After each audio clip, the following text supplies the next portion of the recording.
we received an excellent question, probably one of my favorite topics. And the question is, what specific species of parrots do you feel like need to be in pairs, and would two males get along? Hey guys, I'm Kaylin, the author of The Parrot Bliss Mission and my new book, Get to Know African Grey and Cape Parrots, both available on Amazon. If you know that my husband got a canary for his birthday, you might know who's singing. And if you know that this is Blue and that is the back of Macy, then you're used to hanging out. Thank you so much for being here. Let's get started.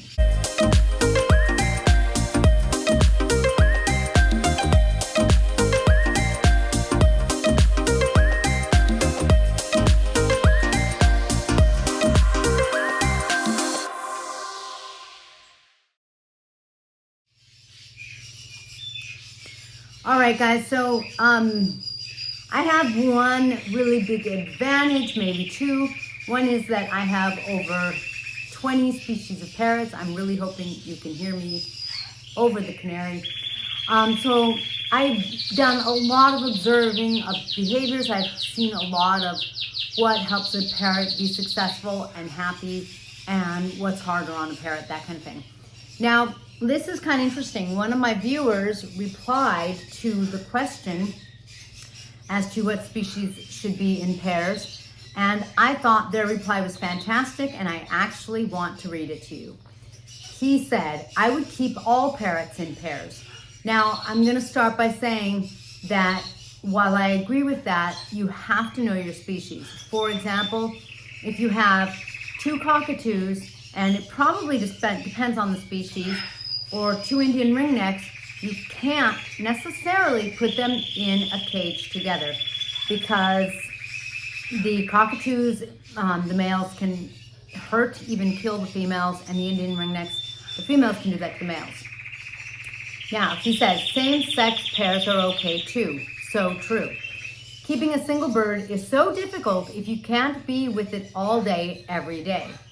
Another side note, I had someone tell me that actually, even when you're with them for 10 hours a day, it's still more stressful for them and their well-being isn't as good as if they have another parrot with them.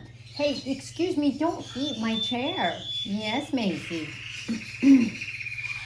So I think if you can be with them all day, that's fantastic, but two is still a better number for them. It keeps them in greater health and greater well-being. Also, single birds often bond with their owner too much and get stressed, scream, feather pluck if they can't be with them constantly. That's true. That's one of the problems that Blue is having, and that's one of the reasons Blue is here. Blue's bonded chosen human went off to college, so Blue was really lonely with her parents. And, I mean, what do? She's in college, and so she's busy doing school all day. Blue started to pluck and was starting to lose weight. And so I said, that I would be happy to take Blue to help restore Blue and try to get Blue to actually bond with my Quakers, because Blue is a Quaker and Blue should be able to navigate both worlds, a parrot world with other Quakers and a human world. That's fine, but it shouldn't be just that human world. Otherwise, I agree with my person who commented. I would say their name. I mean, you could look it up, but just in case they don't want me saying their name. I agree with them completely, because it really creates a situation where the bird is so social and they're used to so much interaction, and now they only have their one human when their one human is available, and that can be very hard on a bird. They also get possessive over you and attack other people/birds. Hand-reared birds are super tame and cute when young, but once sexually mature, they think humans are their mates and can try to mate with you and get very aggressive as they have no natural fear of humans. I can't say whether or not they have a natural fear of humans, but I completely agree that because they're hand-reared, and then they go home with just one human, no other birds kind of thing, or however many humans but no other birds, they think they're human. And I think that's very hard on a parrot because there's a part of them that has to think they're human almost for their survival, because that's all that is around them, and they have to integrate and really survive. And so the only way to do it is to kind of like think that they're a human. But then there's another part of them that knows they're not a human. It doesn't get to operate as a human, which means now they have a contradiction in them. And it causes some stress, it causes difficulty, which you may or may not see, but it can come out, I completely agree, as having issues. The feather plucking, the screaming. Screaming, that's a really big cause. When a parrot is screaming in what really sounds like pain, rah, rah, versus squawk, squawk, or if you can hear my flock, they're kind of chitter-chattering. It's morning, the sun just came up a little while ago, and they're busy. They're busy saying hello. They're busy seeing what's going on, what's new. Where's breakfast?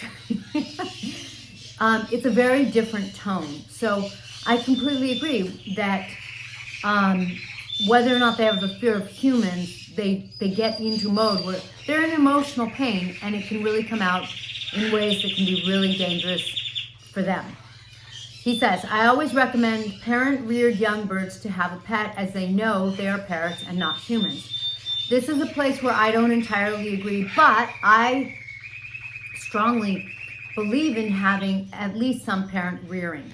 So for me, when they are hatched in the nest box and they spend some time in the nest box and with any siblings, they learn to socialize more. They learn certain levels of socialization and love that you just cannot teach when they are in a little incubator or whatever it is, when they're alone and reared, even if they're taken care of perfectly, the temperature's perfect, they're fed perfectly, it's just not the same, because the energy of love coming from another human being, if you want the heartbeat, it's not there. So I'm a very strong believer. Their immune system they get from their parents. If not, it takes them longer to get it from formula. And they get a certain amount of connection and love when they are with their parents or family. So I completely agree that at least the first couple of weeks they should be with their parents. After that, I like to hand feed my parrots because I want them to be used to humans. I want them to be really comfortable.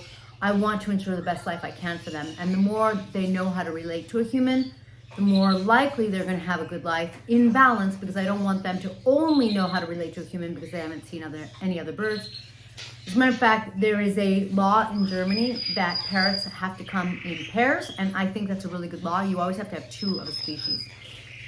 Also, he says, don't wing clip or keep in small cages in the house. They need to fly for stimulation and to stay healthy. Completely agree.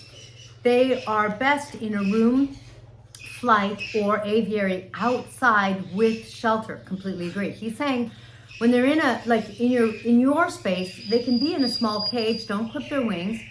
But when you want them to be flying, which is like the only, look at how much movement she gets. She can fly, and she will fly around my house. But in other words, when they are in a cage that they can't fly in, they don't move around a whole lot, and they get no exercise. So when you can give them an aviary outside with shelter, because you have to know about the shelters you must provide, and they can fly around out there, then they're going to get that exercise, and it keeps them much healthier. He continues, owners will get much more joy watching the birds interact with each other, flying about and acting naturally than they would with a single bird in a cage in the living room. I think it's a matter of opinion, but my opinion agrees with him.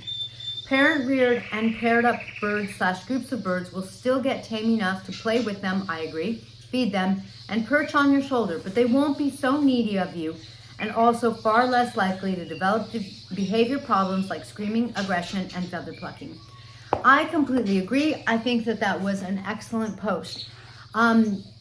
Basically, sometimes people say to me, Kaylin, how come your parrots seem so happy?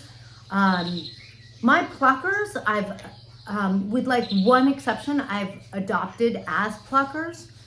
And that one exception, sometimes parents pluck. They do it to provide feathers for the nest. It is something that also happens in the wild. And once they have the habit, it's hard to break them of it. But basically, my parrots are pretty friendly. They're pretty happy.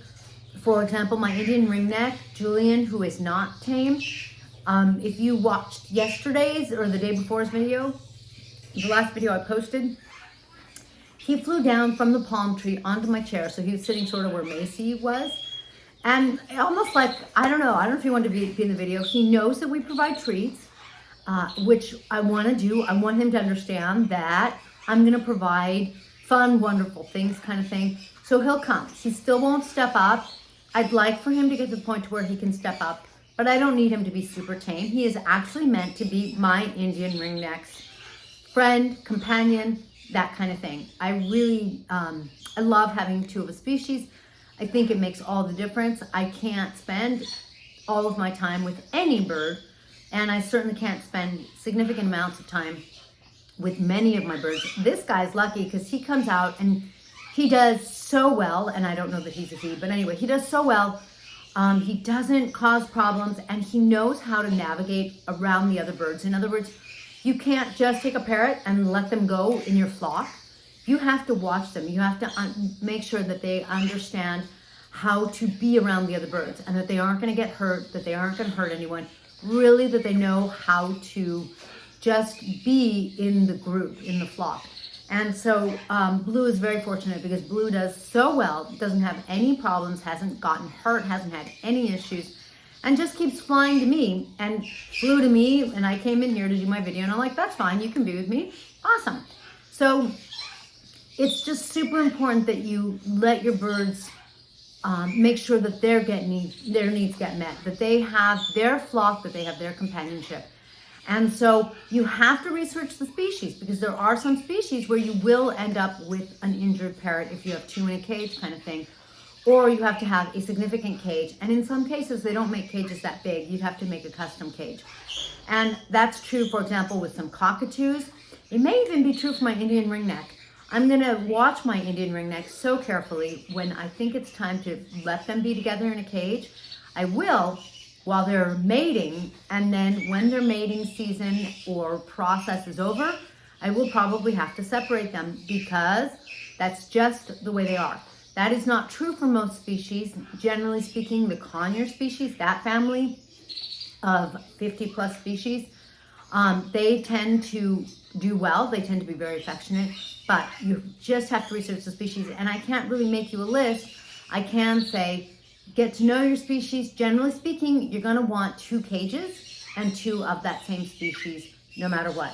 I hope that really helps. I think that that is the key to creating a happy, healthy parrot that has well-being, lives longer, is more willing to bond with you.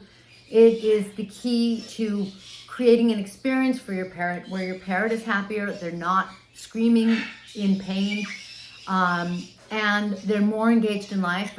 It creates, in other words, a better experience from your perspective and from theirs. Thank you for joining me in this blissful video. If you're looking for some really cool parrot birdie merch, here is one of my daughter's designs. My daughter's a high schooler and she's an artist and she creates these awesome designs. I just love them. We also have, what do you call those cups? They're like, it's an 8-ounce cup or is it a 16-ounce cup? I don't know, the glass tumblers. Maybe that's it, with this design on it. She's just this incredible artist and she's starting to try to save money for college. She loves parrots. She's my parrot whisperer.